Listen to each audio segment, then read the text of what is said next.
하나님 말씀 함께 봅니다. 함께 보실 하나님 말씀은 시편 142편 1절에서 7절 말씀입니다. 시편 142편 1절에서 7절 말씀. 주신 말씀을 봉독드립니다. 내가 소리내어 여호와께 부르짖으며 소리내어 여호와께 간구하는도다. 내가 내 원통함을 그의 앞에 토로하며 내 우한을 그의 앞에 진술하는도다.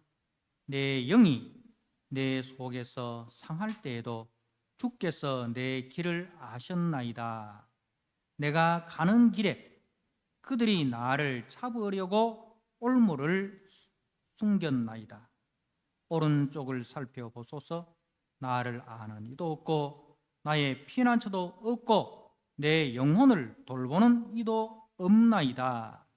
여호와여, 내가 주께 부르짖어 말하기를 주는 나의 피난처시요 살아있는 사람들의 땅에서 나의 분깃이시라 하였나이다.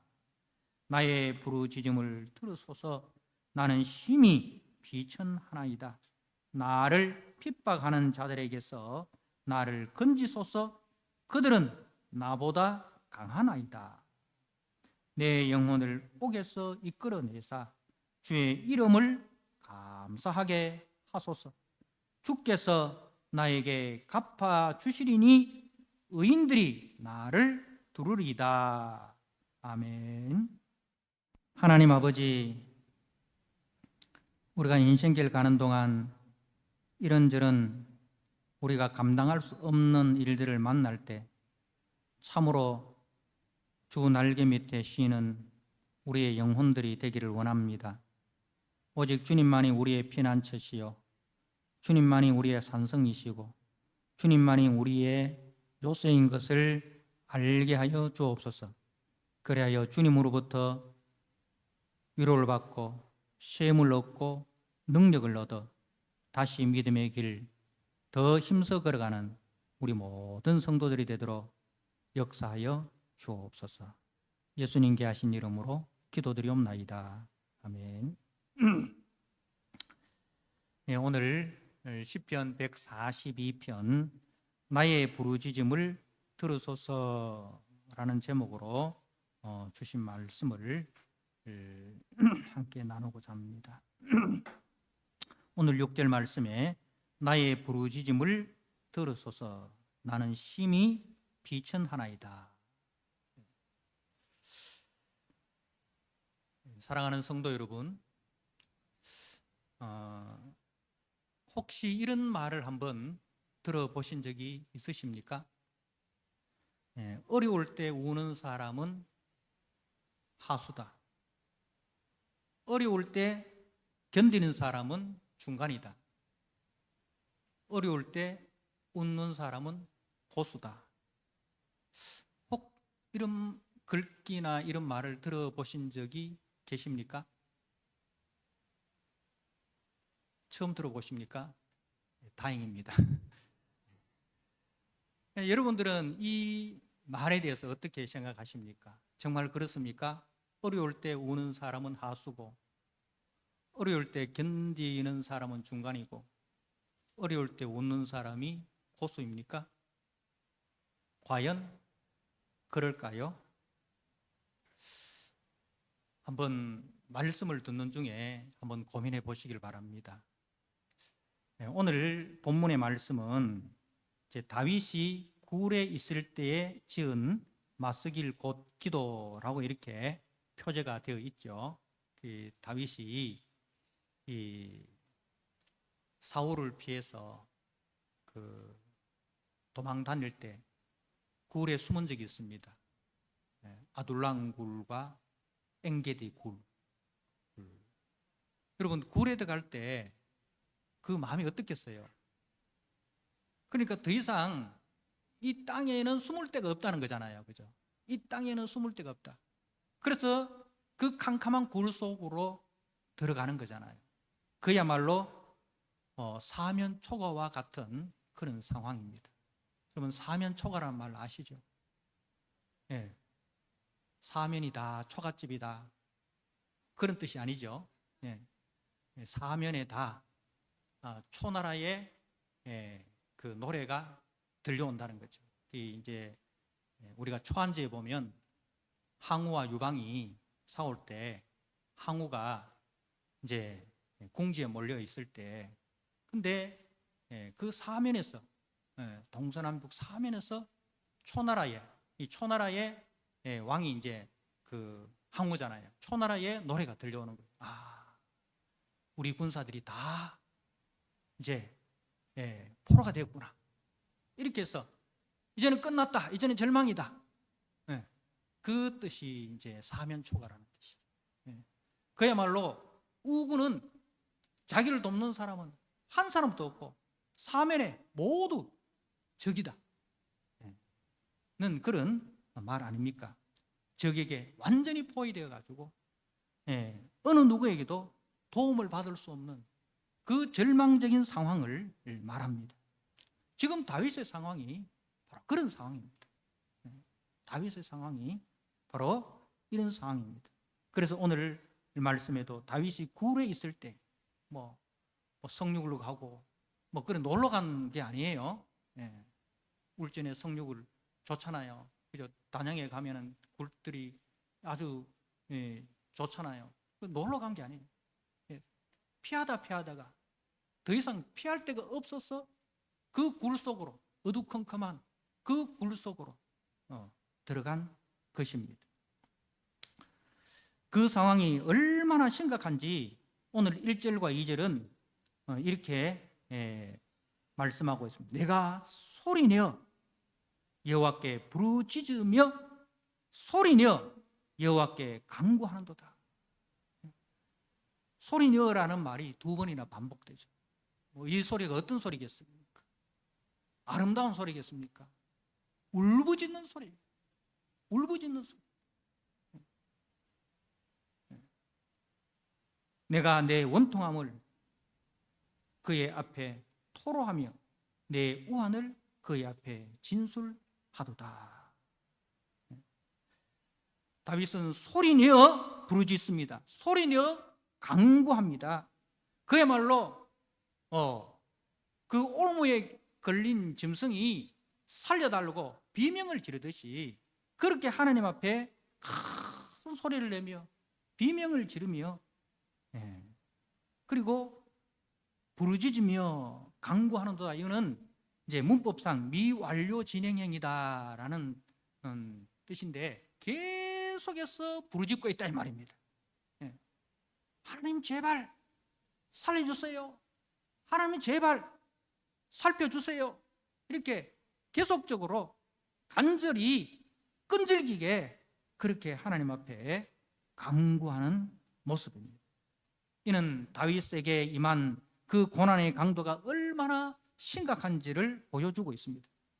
다윗은 까닭 없이 당하는 그 원통함과 우한, 고난, 고통을 낱낱이 이 하나님 앞에 토로하고 있습니다. 낱낱이 하나님 앞에 토로하고 있습니다. 사랑하는 성도 여러분, 다윗은 그 사면초가와 같은 환난 날에 하나님 앞에 어떻게 하고 있습니까? 울부짖습니다. 울면서 부르짖고 있습니다. 여러분, 다윗이 하수입니까? 그럼 우리가 성경에 보면 한나라는 여인도 그 원통함을 하나님 앞에 나와서 그죠? 눈물로 울부짖고 있지 않습니까? 한나가 하수입니까? 믿음의 고수들이죠. 그렇습니다. 믿음의 고수는 어려울 때 환난 날에 하나님 앞에 나와서 울부짖는 사람입니다.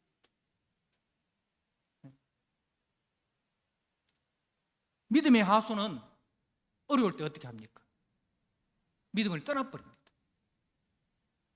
오늘 매일 성경 본문에 보면 애굽으로 내려간 그 유다 사람들 예레미야가 분명히 하나님의 말씀을 전했지 않습니까? 애굽으로 내려가지 마라. 하나님께 기도해달라고 해서 기도해서 응답받은 응답의 내용이 애굽으로 내려가지 말고 여기에 머물러라. 예루살렘에 머물러라. 하나님이 너희들 지켜주신다. 바벨론의 그 왕을 두려워하지 마라.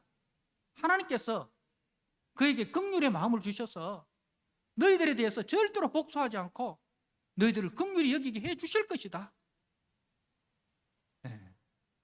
했지만 저들은 그 위기의 상황에서 어디로 내려갑니까? 애굽으로 내려가 버려요. 믿음의 자리를 떠나버리는 거예요. 이게 믿음의 하수예요. 네. 그래서 믿음의 고수는 어려울 때 어려울수록 하나님을 찾습니다. 하나님 앞에 엎드립니다. 하나님 앞에 간구합니다. 하나님 앞에 울부짖습니다. 그런데 믿음의 하수는 어려울 때 믿음의 자리를 떠나버려요. 저들이 하는 말이 뭡니까? 우리가 하늘 여왕을 섬길 때 복을 받았고 하늘 여왕에게 절하는 것을 금하고부터 우리에게 재앙이 임했다. 그런 헛소리를 예레미야에게 그야말로 짓거리고 있지 않습니까? 그 소리를 듣는 하나님의 그 마음이 어떻겠습니까? 그야말로 억장이 무너지지 않겠습니까? 그러니까 하나님께서 자기 백성들이 자기에게 그야말로 비수를 꽂는 거 아닙니까? 여러분들이 여러분의 자녀를 온 힘을 다해서 온 마음을 다해서 사랑으로 길러놨는데 어려울 때 뭐라고 이야기합니까? 네. 엄마 내한테 해준 거 뭐 있어? 이렇게 하려고 내 낳았어. 어? 이런 말을 할 때 그 부모 마음이 억장이 무너지지 않습니까? 그야말로 하나님의 마음에 비수를 꽂는 그런 말들을 쏟아내버리고 하나님께로 돌아오지 않겠다. 우리는 다시 그 하늘 여왕 아세라 신을 섬기겠다 라고 그렇게 말을 합니다.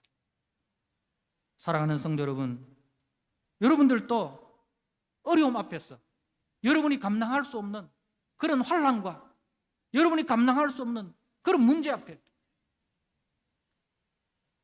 하나님을 떠나는 믿음의 하수가 되지 마시고 그 문제를 하나님 앞으로 가져가고 나와서 하나님 도와주세요. 하나님 살려주세요. 하나님만이 이 문제의 해결자이십니다. 하나님만이 나의 목자시고 하나님만이 나의 아버지시기 때문에 하나님만이 이 문제를 해결해 줄 수 있습니다.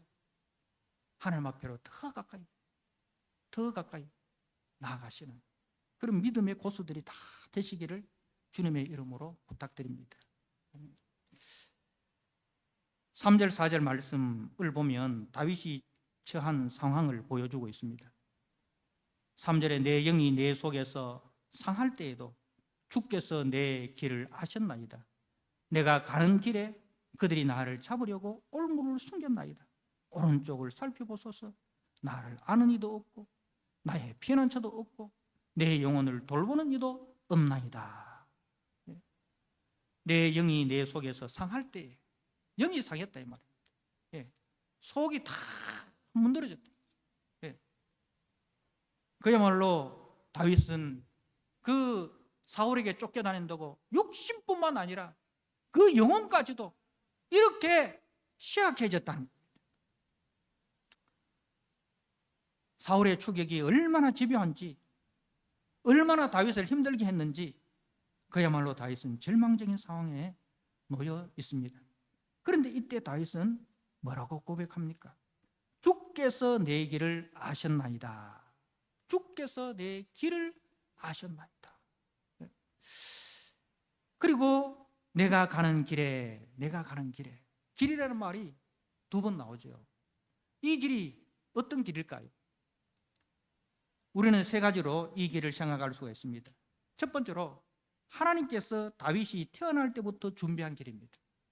하나님께서 그 다윗이 태어나기 전부터 준비한 하나님의 길이 있습니다. 하나님께서 다윗을 위해서 준비한 길, 여러분들이 여러분의 자녀가 태어났을 때 여러분의 자녀를 어떻게 길러야 되겠다라는 그 길을 가지고 있지 않습니까? 그죠? 그처럼 하나님께서도 다윗이 태어나기 전부터 다윗을 향한 하나님의 길이 있습니다. 그 길에 대해서 우리가 시편 139편에서 말씀을 드렸는데 기억을 더듬어서 다시 한번 찾아보도록 하겠습니다. 139편 16절에서 18절 말씀을 제가 한번 읽어드립니다. 139편 16절 내 형질이 이루어지기 전에 주의 눈이 보셨으며 나를 위하여 정한 날이 하루도 되기 전에 주의 책에 다 기록되었나이다. 하나님이여 주의 생각이 내게 어찌 그리 보배로우신지요 그 수가 어찌 그리 많은지요 내가 세려고 할지라도 그 수가 모래보다 많도소이다. 내가 깰 때에도 여전히 주와 함께 있나이다. 하나님께서 다윗이 태어나기도 전에 하나님께서 다윗을 위해서 만들어 놓은 그 생명의 길, 사랑의 길, 그 인자하신 길이 있다 이 말입니다. 그러니까 이제 세상이 변하고 사람들이 어떻게 나를 몰아갈지라도 하나님께서 나를 위해서 세우신 그 계획들, 그 길들은 변함이 없다 이거죠. 나를 향한 하나님의 사랑은 변함이 없다. 그 뜻입니다. 자, 그리고 139편 1절에서 4절 말씀을 한번 보시기 바랍니다. 여호와여 주께서 나를 살펴보셨으므로 나를 아시나이다. 주께서 내가 앉고 일어섬을 아시며 멀리서도 나의 생각을 밝히 아시오며 나의 모든 길과 내가 눕는 것을 살펴보셨으므로 나의 모든 행위를 익히 아시오니 여호와여 내 혀의 말이 알지 못하시는 것이 하나도 없으시나이다. 그러니까 주님은 다윗의 일거수일투족을 다 살피고 아신다는 거죠. 지금 내가 이렇게 힘들고 어렵고 그저 사면초와 같은 이런 상황에서도 주님은 나를 알고 계신다. 주님은 다 보고 계신다. 주님은 나를 돕는 자라는 거죠. 그러니까 다윗이 이런 고난 속에서도 뭘 붙듭니까? 하나님이 누구신가? 하나님께서 나를 향하신 계획과 사랑을 붙들고 있는 거예요. 하나님이 누구신가에 대한 뭘 붙들고 있어요? 우리가 배우는 교리를 붙들고 있는 교리. 하나님이 누구신가에 대한 분명한 교리. 우리가 힘들고 어려울 때 이 교리가 우리를 지켜줍니다. 하나님이 누구신가? 하나님은 사랑이시다. 하나님은 사랑이시다.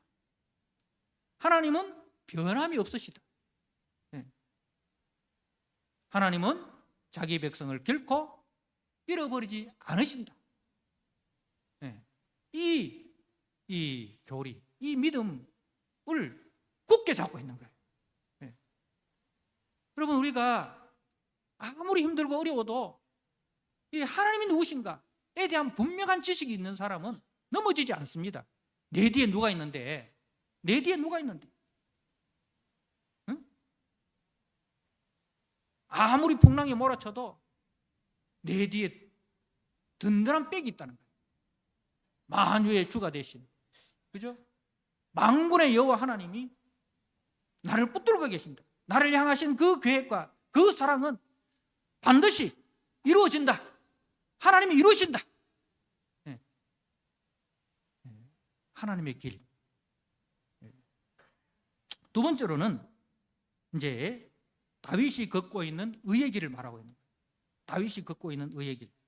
그러니까 자신의 육신이, 자신의 영혼이 아무리 쇠약해도 그럼에도 불구하고 자신은 여전히 하나님을 붙들고 하나님의 사람으로 걸어가야 한다는 결단과 헌신이다.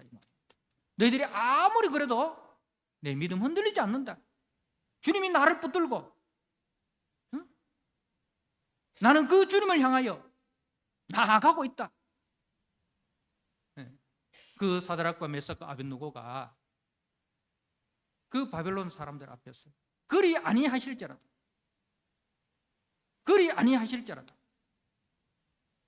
하나님께서 우리를 풀무불에서 구원해내실 것이고 그리 아니하실지라도 우리는 왕의 신상에 절하지 아니하겠나이다. 내가 죽을지라도 나는 이 의의 길을 걸어가겠다라는 그 믿음의 결단과 헌신을 말하고 있는 거예요. 자, 그리고 세 번째로는, 마지막 세 번째로는 다윗 앞에 지금 펼쳐져 있는 핍박의 길을 말하고 있습니다.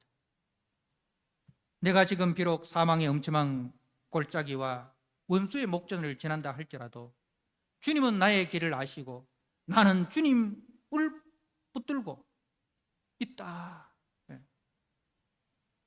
이처럼 성도는 사면초가와 같은 위기 상황을 당할 때도 오직 만왕의 왕이시며 우리의 선한 목자이신 주님을 바라보고 그 주님 앞에 자신의 비통함과 원통함과 고통을 가지고 나와서 아뢰어야 합니다. 그리고 그분이 나를 얼마나 사랑하시는지를 알아야 합니다. 내가 태어나기 전에도 나를 아시고 나의 길을 계획하시고 지금 또 나를 인도하고 계심을 믿어야 합니다. 그러므로 우리는 무고히 고난을 당해도 우리는 세상으로 돌아갈 수가 없습니다. 세상의 길과 세상의 가치와 세상의 목표를 따라가는 자가 아니라 오히려 우리는 그럼에도 불구하고 의인의 길, 의의 길, 주님의 길을 묵묵히 걸어가야 합니다. 그리고 지금 이 길에 나 홀로 있는 게 아닙니다. 여호와는 나의 목자시니 그가 나를 붙드시고 그가 나를 안으시고 그가 나를 업으시고 내가 사망의 음침한 골짜기를 걸을 때도 주께서 나와 함께 하시고 주의 지팡이와 막대기가 나를 안위하시고 원수의 목전에서도 내게 상을 차려주시는 그 하나님에 대한 믿음이 있어야 합니다.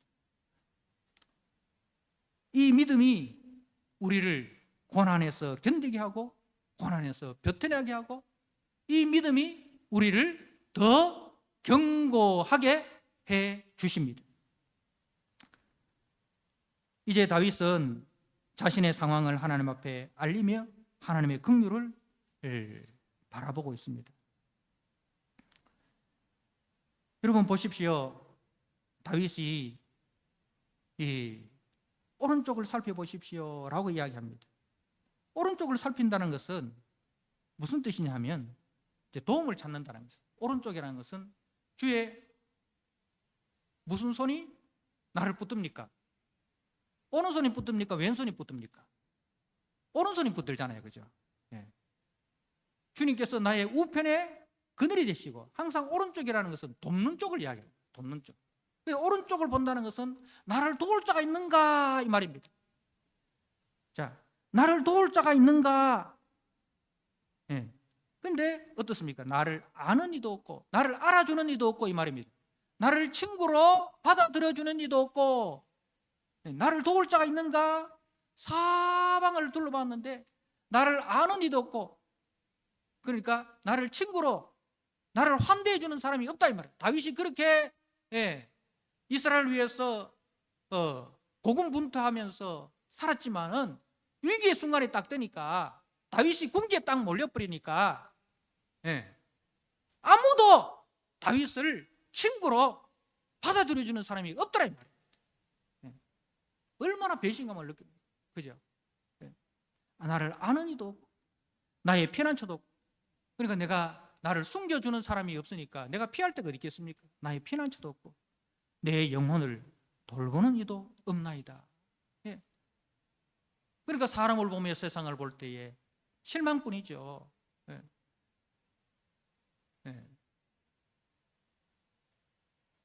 다 나에게 도움을 받고 그죠? 나의 사랑을 받은 자들인데 내가 위기에 딱 처하니까 내가 궁지에 딱 몰려버리니까 아무도 나를 친구로 받아들여주고 나를 숨겨주는 사람 아무도 없더라 이거죠. 절망이죠. 그래서 다윗은 5절에 여호와여 여호와여 누굴 부르고 있습니까? 여호와여.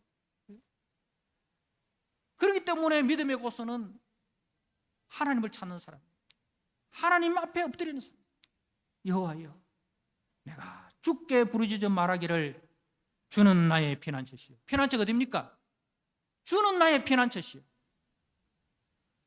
살아있는 사람들의 땅에서 나의 분깃이라 하였나이다. 이제 다윗이 그걸 알았어요. 그렇구나. 네. 내가 산을 향하여 눈을 들리라. 나의 도움이 어디서 올까? 어디서 나의 도움이 올까? 사면을 둘러봐. 나의 도움은 살에서 오는 것이 아니라 나의 도움은 천지를 지으신 여호와에게서. 주님이 나의 우편의 그늘이 되시.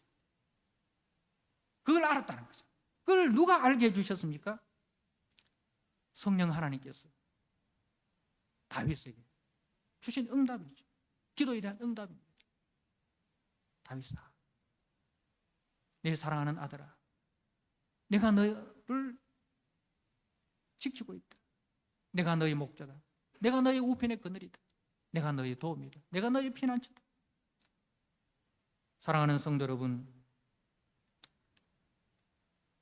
탕자가 아버지 집을 떠나서 재물이 있는 동안에는 친구가 많았습니다. 가지고 간 재물이 다 떨어지고 나니까 라면 한 그릇 끓여주는 친구 없는 거예요. 돼지가 먹는 지업 열매도 돼지와 함께 다투면서 그렇게 먹어야 하는 비참한 처지가 되었을 때 누굴 기억합니까? 아버지 집을 기억합니다. 그리고 아버지의 집으로 돌아옵니다.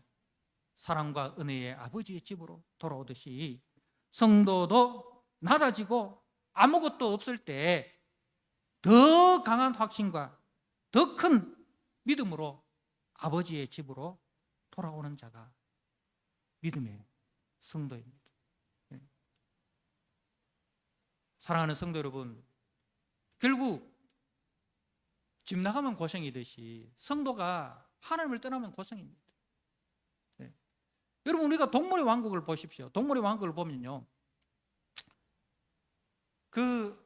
이렇게 초식 동물들이 막 이동을 할 때, 그죠? 육식 동물들, 사자나 이런 맹수들이 다 지켜보고 있잖아요. 지켜보고 있다가 누굴 사냥감으로 삼습니까? 누굴? 예? 약한 사람. 그렇죠. 무리에게서 떨어져 혼자 딱 돼 있는 가를 노리잖아요. 가를 노리. 사단이 누굴 노리겠습니까? 네. 무리에게서 떨어진 혼자 떠도는 양을 노리는 거예요. 아무리 약해도 딱 뭉쳐가 있으면, 예, 아무리 맹수라도 그 속으로는 못 돌아요. 근데 무리에게서 딱 떨어져 외톨이가 됐노. 그놈이 사냥감입니다. 오늘 저녁 별식입니다. 사랑하는 성도 여러분, 아무리 힘들고 어려워도 주님께 붙어 있어야 됩니다. 그래야 삽니다.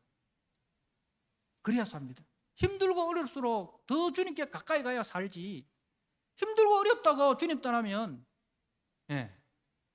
그날 사단의 밥이 되는 거예요. 다윗은 땅의 피난처는 잃어버렸지만 하나님을 피난처로 얻었습니다.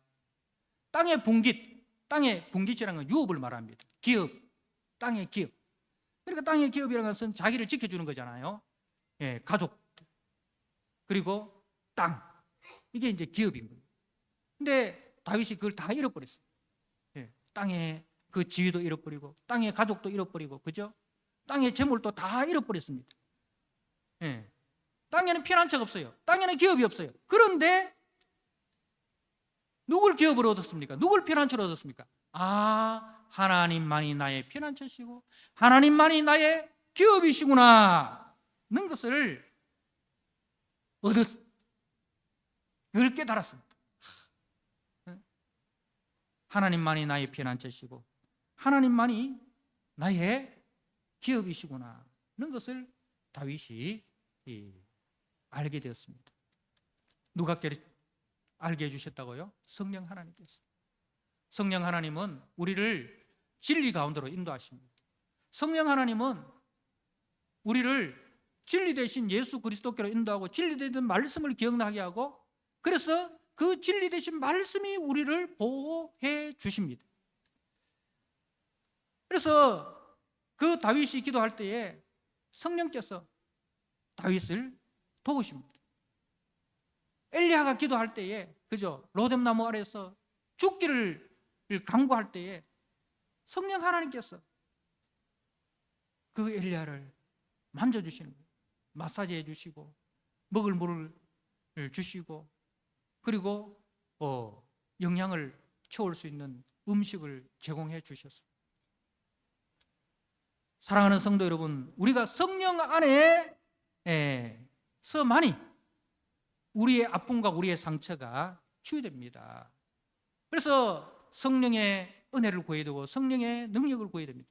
이 성령의 은혜를 받지 않으면, 성령 충만 받지 않으면 여러분의 상처는 치유되지 않습니다. 치유되지 않습니다. 치유되지 않는 상처는 어떻게 됩니까? 고통스러워요. 자신만 고통스러운 것이 아니라 그 상처가 치유되지 않는 사람은 옆에 있는 사람도 힘들게 해요. 그죠? 상처가 치유되지 않는 사람은 자신도 힘들고 옆에 있는 사람도 힘들고. 상처가 많으면 어떻겠습니까? 상처가 많으면 속에서 뭐가 나옵니까? 속에서 뭐가 나와요? 독한 말이 나옵니다. 상처가 많은 사람일수록 속에서 그 상처가 뿜어내는 악취가 나고, 상처가 뿜어내는 악한 말과 악한 행동들이 나오게 됩니다. 그로 인해서 공동체를 오염시킵니다. 그래서 상처가 많은 사람일수록 상처가 뿜어내는 그 악취와 악독한 말과 악독한 행동들이 더 강하게 나타납니다. 여러분 주변에 이런 분들이 계신다면 우리는 이분이 상처가 많은 사람이구나, 그 상처가 치유되지 않았구나, 이런 마음을 우리가 잡수셔야 됩니다. 그래야 그 사람을 대하기가 수월해집니다.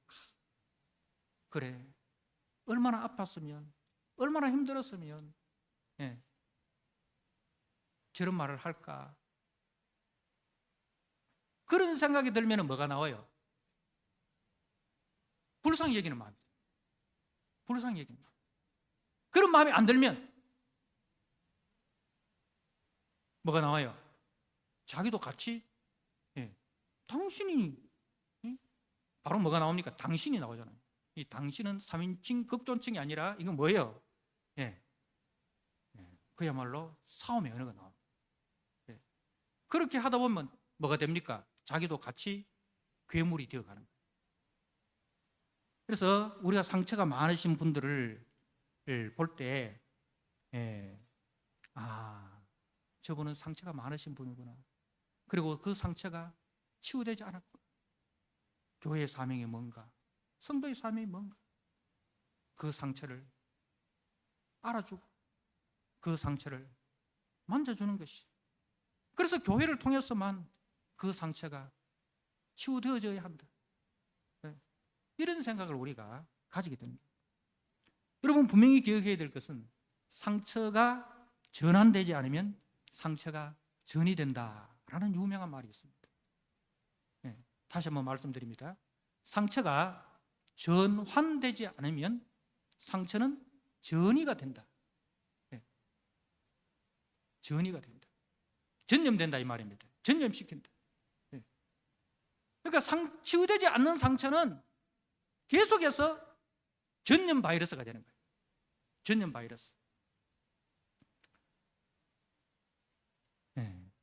그리고 또한 여러분, 힘들 때 웃는 사람이 고소라고 했죠.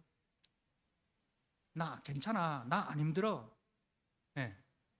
그런데 속으로 뭐 어떻게 합니까? 꾹꾹 쌓아놓잖아요. 꾹 사놓습니다. 예, 나 괜찮아. 나 안 힘들어. 막 겉으로 웃는 척 하는데, 예, 그걸 상처를 계속해서 속에 쌓아놓습니다. 여러분, 여름에 쓰레기를 집에 계속 쌓아놔 보세요. 어떻게 되겠습니까? 처음에는 괜찮죠. 근데 어느 순간에 되면 악취가 진동하잖아요. 그러다가 어느 순간 폭발해 버리잖아요. 이런 사람 무섭습니다. 뒷감당이 안 되는 거예요. 군대에서 사고 치는 사람들을 꼭 보면 착한 사람들이에요. 착한 사람. 예. 이 사람들은 참아요. 괜찮아. 참아요. 참다가 도저히 그 한계점에 딱 되면 자기도 모르게 그야말로 세상 말로 뚜껑 열린다 하잖아요. 뚜껑이 팍 열리면 어떻게 됩니까? 가스가 폭발하듯이. 그러면 가스가 폭발하면 그 가스가 폭발하면 어떻게 됩니까? 자기가 먼저 죽고, 그리고 주변에 있는 사람들, 무고한 사람들까지도 다 같이 죽고, 다 자폭태가 되는 거예요. 그러니까 힘들 때 우는 사람이 고수가 아니고, 힘들 때는 울어야 됩니다. 누구 앞에? 하나님 앞에. 성도는 하나님 앞에. 하나님 앞에 와서 웃어요. 같이 있는데 울면 좀 부끄러우니까 혼자 교회 오세요. 우리 기도실 있잖아요. 와서 하나님 힘듭니다. 하나님 힘듭니다. 하나님 힘듭니다. 하나님 만져주세요. 옛날 우리 어머니들은 많이 우셨어요. 저희 어머니가 참 많이 울었죠. 근데 저는 그게 조금 부끄러웠어요. 엄마는 맨날 기도할 때만 왜 저렇게 울까? 다른 사람들은 다 맨정신에 기도하는데 엄마는 기도만 하면 울어. 그래가 조금 부끄러웠는데, 근데 나중에 보니까 그게 엄마가 버텨낼 수 있는 힘이었어요. 그렇게 힘들고 어려울 때 교회의 차가운 마룻바닥에 앉아서 우셨던 그 어머니의 눈물이 어머니를 견디게 해주셨고, 우리 자녀를 키울 수 있는 은혜였던 그 은혜의 눈물이었어요. 지나고 나니까 그 어머니의 눈물의 기도가 많이 그립습니다. 다윗은 그렇게 울었습니다. 하나님, 많이 힘듭니다. 다윗도 사람인데 안 힘들겠어요? 괜찮은 척 하지 마세요. 혼자 괜찮은 척 하지 마시고 하나님 앞에 와서 그냥 솔직하게 토로한다는 것은 뭡니까? 낱낱이 아련다 이 말이에요. 토로한다는 것은 낱낱이 아련다. 뭉뚱그려 기도하지 마시고 낱낱이 하나님, 이렇고 이래서 너무너무 힘들어요. 하나님 만져주세요. 하나님 해결해 주세요. 하나님 치유해 주세요. 그 기도를 하나님이 외면하실까요?